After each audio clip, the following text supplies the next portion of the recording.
ఈ ప్రదేశంలో పరమేశ్వరుడు శ్రీ మహావిష్ణువును మరియు బ్రహ్మదేవుడిని తన భుజాన వేసుకొని విశ్వనృత్యాన్ని ప్రదర్శించారు. యమధర్మరాజు ఈ ప్రాంతంలోని మహాశివుడిని పూజించారు.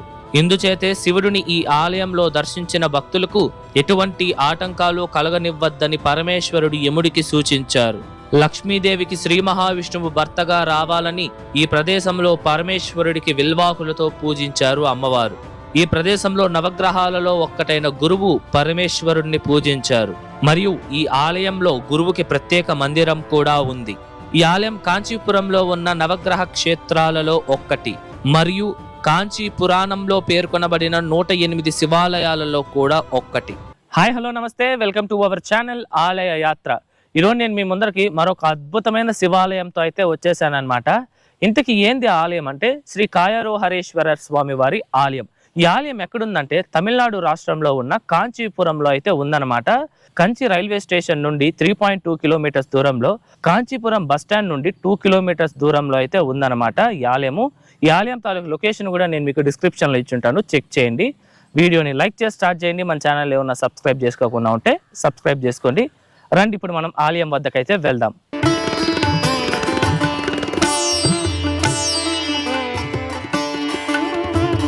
ఇదేనండి నేను మీకు చెప్పిన కాయారోహరేశ్వర స్వామి వారి ఆలయము. ముందుగా ఈ ఆలయం యొక్క టైమింగ్స్ విషయానికి వస్తే, ఈ ఆలయం ప్రతిరోజు ఉదయం 7 నుండి ఉదయం 11:30 వరకు, తిరిగి సాయంత్రం 4 నుండి రాత్రి 7 వరకు అయితే భక్తులకి అందుబాటులో ఉంటుంది. రండి మనం ఇప్పుడు ఆలయం లోపలికి వెళ్ళి ఈ ఆలయం యొక్క పూర్తి చరిత్రను అయితే తెలుసుకుందాం.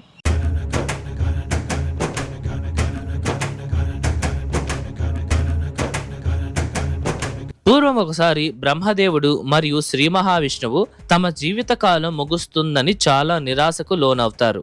అప్పుడు వాళ్ళను కాల పరిమితి మరియు జీవితకాలం అనే అంశమే లేని పరమేశ్వరుని వద్దకు వెళ్లి రక్షించమనైతే కోరుతారు. ఆ సమయంలో పరమేశ్వరుడు మహావిష్ణువును మరియు బ్రహ్మదేవుడిని తన భుజాన వేసుకొని స్వామివారు విశ్వనృత్యాన్ని ప్రదర్శించి వాళ్ళిద్దరిని ఆలింగనం చేసుకుని వారికి జీవితకాలం అనేదే లేకుండా వాళ్ళని రక్షిస్తారు. అలాగే ఈ ఆలయంలో లక్ష్మీదేవి అమ్మవారు సాక్షాత్తు శ్రీ మహావిష్ణువు తన భర్తగా రావాలని ఈ ఆలయంలోని శివలింగాన్ని విల్వాకులతో పూజలు చేస్తారు. ఆ పూజలకు పరమేశ్వరుడు మెచ్చి మహాలక్ష్మి అమ్మవారికి భర్తగా శ్రీ మహావిష్ణువుని అనుగ్రహిస్తారు. ఈ ఆలయంలో శివలింగాన్ని యమధర్మరాజు కూడా పూజించారు. అప్పుడు పరమేశ్వరుడు యముడిని అనుగ్రహించిన తరువాత మహాశివుడు యముడితో ఇక్కడ నన్ను పూజించిన భక్తులకు ఆటంకాలు కలగనివ్వద్దని సూచించారు. మరియు యముడు ఈ షరతును నెరవేర్చకపోతే యముడి యొక్క స్థానం మరియు కీర్తిని అతని నుండి తొలగించబడుతుందని కూడా స్వామివారు హెచ్చరిస్తారు. ఈ ఆలయంలోని శివలింగాన్ని లక్ష్మీదేవి అమ్మవారు మరియు యమధర్మరాజు వారే కాకుండా నవగ్రహాలలో ఒక్కటైన గురువు అనగా బృహస్పతి కూడా పూజించారు. ఇంతకీ ఎవరు ఈ బృహస్పతి అంటే, ఈయన నవగ్రహాలలో 5వ గ్రహమైన గురువు. ఇంగ్లీష్ లో చెప్పాలంటే జూపిటర్ ప్లానెట్ అన్నమాట. ఈ బృహస్పతి అంగిరస మరియు సురూప అనే బ్రాహ్మణ దంపతులకు జన్మించారు. బృహస్పతి వారి గురించి అనేక పురాణాలలో, శ్లోకాలలో మరియు మన 4 వేదాలలో మొదటిదైన ఋగ్వేదంలో కూడా బృహస్పతి గురించి ప్రస్తావించడం జరిగింది. అలాగే ఇతర పురాణాలైన దేవి భాగవతం, అగ్ని పురాణం మరియు మహాభారతంలో కూడా ప్రస్తావించారు. వేద పురాణాలలో బృహస్పతి దేవతలకు గురువుగా మరియు ప్రత్యేకమైన జ్ఞానం, ఆచారాలకు, ఆకర్షణలకు అధిపతిగా ఉన్నారు. అంతేకాకుండా అసురులతో యుద్ధం చేస్తున్న ఇంద్రుడికి సలహాదారుడుగా కూడా ఉన్నారు. బృహస్పతికి దార అనే భార్య కూడా ఉన్నారు. వీరిద్దరికి జన్మించిన వారే భరద్వాజ మహర్షి. బృహస్పతి మరియు తార యొక్క సంసారం చంద్రుడి రాకతో నాశనమైంది. అది ఎలా జరిగింది అనే సంఘటన గురించి మన ఛానల్లో తిరుక్కాలిమేడు సత్యనాథీశ్వరర్ ఆలయం వీడియోలో పూర్తిగా వివరించాను. లింక్ డిస్క్రిప్షన్ లో ఉంది, తర్వాత చెక్ చేయండి. జ్యోతిష్య శాస్త్రంలో బృహస్పతి అనగా గురువుకి చాలా ప్రత్యేకమైన చోటు ఉందండి. బృహస్పతి యొక్క శరీర ఆకృతుల గురించి కొన్ని పురాణాలలో ఇలా వర్ణించబడింది. అతని శరీరం బంగారు రంగులో, కళ్ళు నీలం రంగులో, అతని తల చంద్రుడు మరియు నక్షత్రాల కాంతిలా వెలుగుతూ ఉంటుందని అయితే చెప్తారండి. ఇంత శక్తివంతమైన మహర్షి మరియు నవగ్రహాలలో గురువైన బృహస్పతి ఈ ఆలయంలోని స్వామివారిని అపారమైన భక్తితో పూజించారు. ఆయన భక్తికి పరవశించిన పరమేశ్వరుడు ఆయనని ఆశీర్వదించారు. ఇందుచేతే ఈ ఆలయంలో బృహస్పతికి ఒక ప్రత్యేక మందిరం కూడా ఉంది. మీరు ఈ ఆలయంలో గురువుని గురువారం రోజున పూజించినట్టయితే చాలా చాలా మంచిదనైతే చెప్తున్నారు. అంతేకాకుండా గురు పౌర్ణమి రోజున పూజిస్తే అపారమైన శక్తి, శ్రేయస్సు అయితే కలుగుతుంది.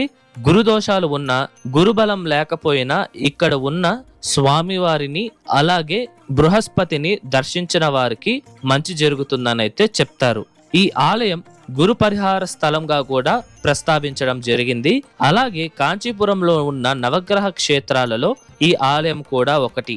ఇదివరకే మనం కాంచీపురంలో ఉన్న నవగ్రహ క్షేత్రాలైన రాహుకేతు పరిహార స్థలమైన పనముడేశ్వరర్ ఆలయాన్ని మరియు బుధు పరిహార స్థలమైన సత్యనాథీశ్వరర్ ఆలయాన్ని కూడా దర్శించాము. వాటి యొక్క లింక్స్ కూడా డిస్క్రిప్షన్ లో ఇచ్చుంటాను, చెక్ చేయండి.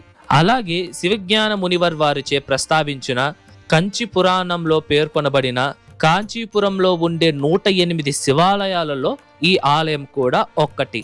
అలాగే పుండరీక అనే ఋషి ఇక్కడ శివుడికి తపస్సు చేశారు. అతని తపస్సుకు మెచ్చిన పరమేశ్వరుడు ఏ వరం కావాలో కోరుకో అని అడగగా ఆ ఋషి తన భౌతిక శరీరంలోనే మోక్షాన్ని పొందాలి అని వరం కోరుతారు. అప్పుడు శివుడు ఆ ఋషిని కౌగిలించుకొని మోక్షాన్ని అయితే ప్రసాదిస్తారు. ఇప్పుడు స్వామివారిని అయితే దర్శించుకుందాం రండి. ఈ ఆలయంలో స్వామివారిని కాయారోహరేశ్వరర్ అనైతే పిలుస్తారు. మీరు చూసినట్లయితే స్వామివారి వెనకాల సోమస్కంద రూపంలో పరమేశ్వరుడు మరియు అమ్మవారు ఉండగా కుడి వైపున శ్రీ మహావిష్ణువు మరియు ఎడం పక్కన బ్రహ్మదేవుడైతే మనకి దర్శనమిస్తారు.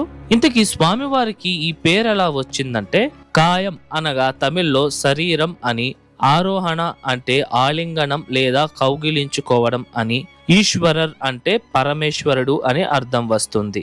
ఈ ప్రాంతంలో పరమేశ్వరుడు బ్రహ్మ, విష్ణువు మరియు పుండరీక మహర్షిని స్వామివారు కౌగిలించుకున్నందువలన స్వామివారిని కాయారోహరేశ్వరర్ అనైతే పిలుస్తారు. శివరాత్రి, మాస శివరాత్రి మరియు ప్రదోష కాలంలో పూజలనైతే ఘనంగా నిర్వహిస్తారు. ఈ ఆలయంలో అమ్మవారికనే ప్రత్యేకంగా మందిరం కూడా ఉందండి. అమ్మవారిని కమలాంబిగై అమ్మన్ అనైతే పిలుస్తారు.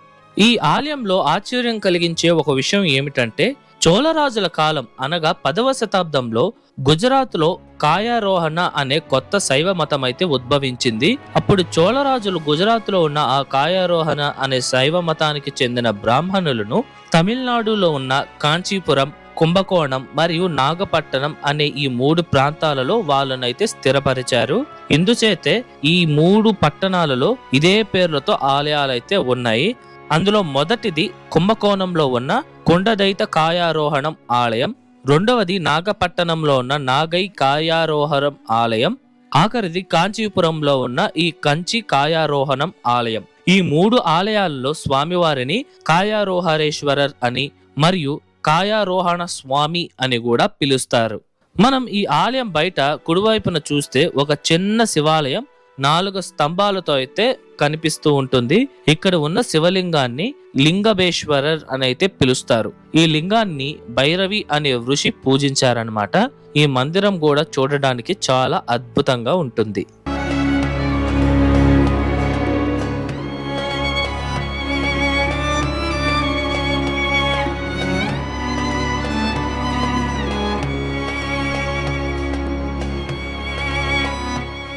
ఇప్పుడు మనం ఈ ఆలయం యొక్క పూర్తి నిర్మాణ చరిత్రను అయితే తెలుసుకుందాం. ఈ ఆలయాన్ని పల్లవరాజులు నిర్మించారు అని అయితే చెప్తున్నారు, కానీ వాటికి సంబంధించిన ఆధారాలు అయితే ఇప్పటికీ దొరకట్లేదన్నమాట. కాకపోతే ఈ ఆలయంలో కొన్ని శాసనాలు ఉన్నాయి. ఆ శాసనాలు అయితే చోళరాజులకి సంబంధించిందనమాట. ఈ శాసనాల ద్వారా కొంతమంది చెప్తోంది ఏంటంటే, ఈ ఆలయాన్ని 10వ శతాబ్దంలో చోళరాజులైతే నిర్మించారు అని అయితే చెప్తున్నారు. మనం చూసినట్టయితే ఈ ఆలయం బయటే ఒక చిన్న మండపంలో తెల్లటి నంది విగ్రహం అయితే ఉంటుందన్నమాట. ఈ నంది విగ్రహం చాలా చాలా అద్భుతంగా ఉంటుంది. ఆ నంది విగ్రహాన్ని మనం దాటుకొని రాగానే మనకి 3 అంతస్తుల గల రాజగోపురం గంభీరంగా కనిపిస్తుందండి. ఈ రాజగోపురం పైన ఎన్నో అద్భుతమైన శిల్పాలను కూడా మనం చూడవచ్చు. అందులో ఒకటే పరమేశ్వరుడి యొక్క రూపమైన సదాశివ మూర్తి. ఈ యొక్క విగ్రహం మీరు చూడవచ్చండి, దాదాపు పరమేశ్వరుడికి 25 తలలైతే ఉన్నాయన్నమాట. చాలా చాలా అద్భుతంగా ఉంటుంది ఈ శిల్పం. ఈ రాజగోపురానికి ఎడం వైపునే మనకి 16 స్తంభాల మండపం అయితే ఉంటుంది. ఈ మండపంలోనే అమ్మవారి యొక్క చిన్న విగ్రహం కూడా ఉంటుందన్నమాట. మనం అమ్మవారిని దర్శించుకొని ఇప్పుడు లోపలికైతే వెళ్ళవచ్చు. లోపలికి వెళ్ళంగానే మనకి మొదట నందీశ్వరుడు అయితే కనిపిస్తారండి. నంది యొక్క విగ్రహం చాలా చాలా అద్భుతంగా ఉంటుంది. ప్రదోష సమయంలో అయితే ఈ నందికి ఘనంగా పూజలను అయితే నిర్వహిస్తారు. నందిని దర్శించుకొని మనం ఈ ఆలయానికి ఎడం వైపున లోపలికి వెళ్తూ ఉండంగానే మనకి ఉత్సవ మండపం అయితే కనిపిస్తుందన్నమాట. అప్పర్, సుందరర్, తిరుజ్ఞాన సంబంధర్ యొక్క శిల్పాలను అయితే చూడవచ్చు. ఇక్కడే మనకి 5 శివలింగాలు అయితే కనిపిస్తాయి. ఇవి చాలా చాలా అద్భుతంగా కూడా ఉంటాయి అన్నమాట. వీటికి సంబంధించిన చరిత్ర అయితే ఏమీ లేదు. సాధారణంగా అన్ని శివాలయాల్లో ఉండే విధంగానే ఇక్కడ కూడా శివలింగాలు అయితే ఉన్నాయన్నమాట. ఇవి దర్శించుకొని మనం ఆలయం చుట్టూరు ప్రదక్షిణ చేస్తూ ఉండంగా మనకి మొదట వినాయకుడు, అలాగే దక్షిణామూర్తి, శ్రీ మహావిష్ణువు, బ్రహ్మదేవుడు మరియు దుర్గామాత అయితే మనకి దర్శనమిస్తారనమాట. ఇది ఈ ఆలయం యొక్క పూర్తి స్థల పురాణం మరియు నిర్మాణ చరిత్ర.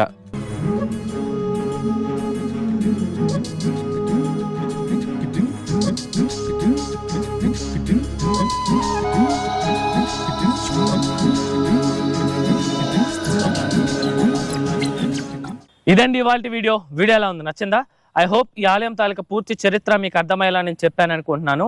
మీకు ఎటువంటి డౌట్స్ ఉన్నా సరే కమెంట్స్లో తెలియజేయండి, నేను మీకు పక్కా రిప్లై ఇస్తాను. అలాగే ఈ వీడియోకి ముందు మన ఛానల్లో కాంచీపురంలో ఉన్న పణముడేశ్వరర్ ఆలయము మరియు మదంగీశ్వరర్ ఆలయం వీడియోస్ కూడా ఉన్నాయి. ఆ వీడియోస్ ఎవరన్నా చూడకపోయింటే వాటి లింక్స్ డిస్క్రిప్షన్లో ఇచ్చుంటాను, చెక్ చేయండి. వీడియో ఎలా ఉంది, నచ్చిందా? నచ్చితే లైక్ చేయండి, మీ ఫ్రెండ్స్ అండ్ ఫ్యామిలీస్కి అయితే షేర్ చేయండి. మర్చిపోకుండా మన ఛానల్ అయితే సబ్స్క్రైబ్ చేసుకోండి. మరొక అద్భుతమైన ఆలయం వీడియోతో మీ ముందరకు వస్తా. అంతవరకు మీ శివవరప్రసాద్ సైనింగ్ ఆఫ్.